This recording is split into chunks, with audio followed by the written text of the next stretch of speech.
A ideia do self-made man, a ideia mais falada hoje em dia, Bill Gates, Steve Jobs e outros carinhas que fizeram a si mesmos, né? Então, eu construo a mim mesmo e eu me torno um cara forte, faz com que você não veja o outro lado, e o outro lado é um lado bizarro. Quer dizer, bom, se aquele cara deu certo porque ele se esforçou, bom, então eu não dei certo porque eu sou um merda, né? Então, a ideia básica é, ninguém olha para o outro lado. Se todo mundo está enfrentando crise na carreira, se todo mundo enfrenta, se depressão virou endêmico, e se suicídio não é mais uma coisa de norueguês, sabe? Agora você conhece um suicida ou conhece alguém que conhece um suicida, você fala assim, uau, depressão não era uma doença meio bizarra de artista rico que não tinha o que fazer, e suicídio era uma coisa de, sei lá, japonês que não passava na escola, de repente não, essas coisas estão perto, significa basicamente, querido, que você é um loser, né? Ou seja, que a falha virou uma coisa pessoal. Até o século XIX, o cara que era pobre, ele era desafortunado. A fortuna não lhe sorriu. Então vamos fazer caridade para os pobres, porque a fortuna me sorriu, e esse mundo é extremamente injusto, ou seja, eu estou aqui, parte por minha competência, parte por um conjunto Forrest Gumpiano de coincidências. Aquele cara está na merda exatamente pelos mesmos motivos. Sabe, parte por incompetência dele, parte por um conjunto gigantesco de coincidências. Só que hoje em dia não, o cara que é um desafortunado virou perdedor. Desafortunado, como fortuna, foi uma palavra que também sumiu do dicionário. E a prova disso é que você vê na categoria que logo depois de porn é a que mais cresce, que é autoajuda, que não deixa de ser uma forma de pornografia. Você tem basicamente duas categorias de autoajuda. Você pode ou não desista. Sabe? Então, basicamente assim, pode ver a prateleira de autoajuda, faça um placar, e você vai ver, ou você pode, ou não desista. Sabe? Não adianta, como trabalhar para um chefe imbecil, ou como ser um chefe imbecil. Sabe? Não tem outra coisa, sabe? Isso, enlarge your penis size, sabe? Ou tome Viagra, quer dizer, na mesma. A culpa disso é a culpa de dois valores extremamente mal interpretados que a gente tem hoje. Meritocracia de um lado e justiça de outro. Meritocracia é você acreditar que você cresce só por mérito. E justiça é você acreditar que existe realmente algo justo e que valha justamente para todo mundo. Porque se existisse justiça, nenhum de nós estaríamos nessa sala aqui. Todo mundo assim, antes de você falar protestar contra a injustiça do mundo, pense como a injustiça do mundo favoreceu você, que nasceu na época certa, no lugar certo, sem ter a doença errada, né? Meritocracia e justiça são belíssimas fantasias, mas a vida real tem um mundaréu de variáveis. De novo, parece que eu estou fugindo do assunto, mas não, o assunto se costura com essa geração o tempo todo. Você toma consciência disso. Quem cresce no mundo de Warcraft, não toma. Quem cresce no mundo de Warcraft, vive no mundo de meritocracia e justiça. E esquece que a vida real tem algumas variáveis não consideradas. Quando o indivíduo participa de um arquétipo, quando o indivíduo veste um arquétipo num game como Warcraft, o que ele está fazendo? Ele está se comportando, ele está testando comportamentos. Ele não tem mais tempo, ele não tem mais condições de socializar, então ele se socializa através de uma vestimenta. Eu visto uma personagem e através dela me socializo. Você pensa, uau, isso é moderno? Não, isso não é moderno. Claro que é moderno, olha, create yourself. Who do you want to be today? Há 200 anos atrás, Edmond Rostand criou um cara chamado Cyrano de Bergerac, que basicamente era um cara feio com cérebro e que pegou um avatarzinho bonitinho e levava o avatar, escrevia para o avatar e ele ia lá. Naquela época era meio offline. Mas não existe muita diferença entre o carinha que se apaixonou por alguém jogando Call of Duty e Cyrano de Bergerac. Então, a próxima vez que alguém reclamar que você está jogando videogames, pode dizer que você está vivendo uma experiência literária francesa do século XVIII.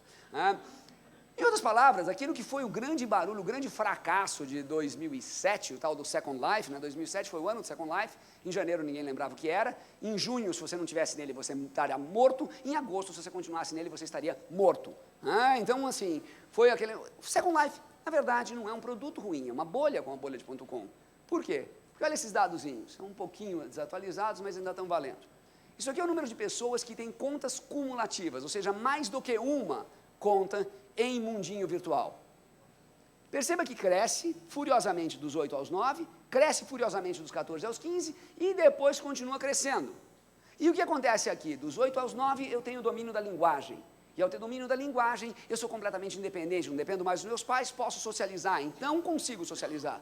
E dos 14 aos 15 eu descubro o outro. Ou seja, dos 8 aos 9 eu aprendo a comunicar o corpo, e dos 15 aos 16, tio Freud de novo, 14 aos 15, eu Aprendo que menina serve para alguma outra coisa que não brincar de boneca e chorar quando eu jogo uma bola nela. Pelo contrário, até você vai se arrepender de ter pensado isso pelos próximos 45 anos da sua vida. Dali para frente, ó, só aumenta. E talvez tenha uma longa decadência ao resto da vida. Por quê? Porque o cara que deu o primeiro beijo no Warcraft vai continuar no Warcraft. O cara que deu o primeiro beijo no Facebook vai continuar no Facebook. Isso aqui é o número de mundos virtuais que você tem em torno de temas. Tá? Perceba que as pessoas com mais de 30 são poucas, mas as pessoas com mais de 10 são muitas. Tá? Ou seja, aqui é 0, 10, 20, 30. A grossa maioria está na nossa tão falada geração Y. E mais do que isso, se eu pego por idade e por tamanho de grupo, eu percebo que em 2005 eu não tinha quase nada. Por quê? Porque eu quase não tinha banda larga no mundo. 2006, 2007, 2008 vai aumentando a banda larga, vai aumentando a participação, vai aumentando a capacidade de computação, vai aumentando a participação. O desejo era latente, reprimido, você simplesmente abriu a porteira. Olha só, perceba que aquilo é uma roda. Essa roda vai continuar sendo alimentada aos 8 anos de idade, quando o indivíduo aprende a falar, domina a fala, e não diminui nunca mais. Se eu arranjei meu primeiro emprego pelo LinkedIn, eu não largo o LinkedIn nunca mais. Qualquer um desses negócios, tá? Habbo Hotel de 2003, The Sims, uma das maiores comunidades do mundo, as várias comunidades da Disney, World of Warcraft e principalmente o Clube Penguin, são coisas gigantescas. Qualquer pessoa que tenha alguma criança na sua rede de relacionamentos sabe que ela passa um tempão ali. Bom, então, basicamente ferrou. Se todo mundo passa tanto tempo online, nós temos uma nova geração de autistas. Eu não sei como falar com eles, e eles vão dominar o mundo, cada um de costas para os outros. Então vamos de costas para o futuro, que é mais ou menos o que está acontecendo com eles. Na verdade, isso é treino.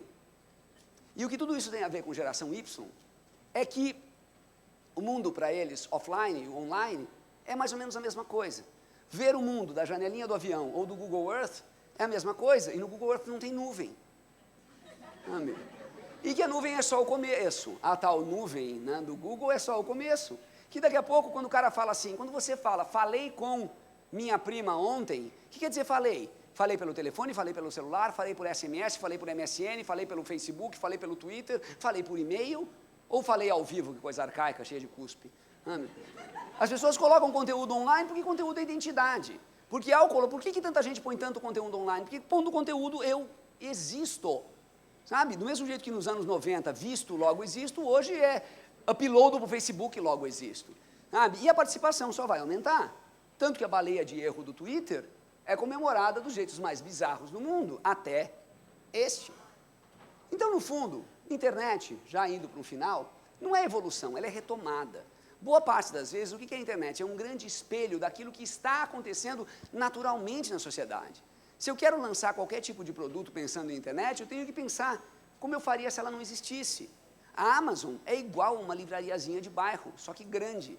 O Twitter é um grande ambiente de fofoca de Piracicaba, só que grande. O YouTube é a câmera com o VHS caseiro, só que na mão de histéricos, compulsivos.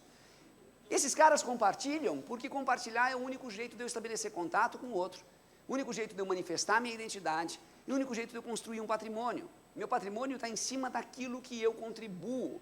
Isso não é comunismo. Isso é a forma mais extrema de autismo que pode existir. Mas, no fundo, é extremamente sério, mesmo não tendo um corpo formal. E não cabe em fórmula. Nenhum tipo de fórmula. Sabe? Aquilo que hoje é o Foursquare, amanhã pode ser qualquer outra coisa. Absolutamente não pode ser clonado. Absolutamente não pode ser reproduzido. A geração Z, aquela que virá depois da geração Y, e essa talvez meta vocês um pouco de medo, ela basicamente não é nada mais do que a geração Ctrl+Z, em que simplesmente você pode desfazer tudo aquilo que você fez, um soco na cara, uma exposição pornográfica, um pedido de emprego, qualquer coisa eu desfaço, não era bem eu não era muito mim mesmo, estava meio fora de mim, meu amor, estava no outro avatar, não é nada do que você está pensando, meu bem. Basicamente é isso. Muito obrigado.